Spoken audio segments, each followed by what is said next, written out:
অভয় দেওয়া হয়, যদি দমন পীড়ন না থাকে, যদি আতঙ্ক না থাকে, যদি নানা রকম ভাবে হয়রানি না থাকে, তাহলে শতকরা ৯৯% মানুষই মত প্রকাশ করবেন যে সুন্দরবন ধ্বংস করে রামপাল বিদ্যুৎ কেন্দ্র হতে পারে না। এই শতকরা ৯৯% মানুষের যে মত, সেই মতের সাথে এখন যুক্ত হয়েছে ভারতের মানুষের মত, সেই মতের সাথে যুক্ত হয়েছে সারা বিশ্বে যারা প্রাণ প্রকৃতি গুরুত্ব বোঝেন,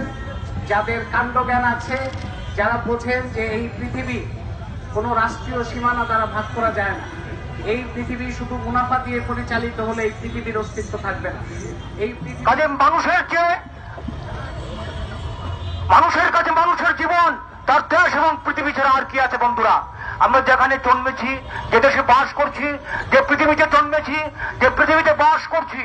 সেই পৃথিবীকে বাঁচাবার জন্য, সেই জন্মের প্রতি, সেই পৃথিবীর প্রতি কর্তব্যশীল হওয়ার জন্যই, কর্তব্যশীল হয়েই জাতীয় কমিটি দীর্ঘদিন থেকেই সুন্দরবন রক্ষার যে আন্দোলন করছে,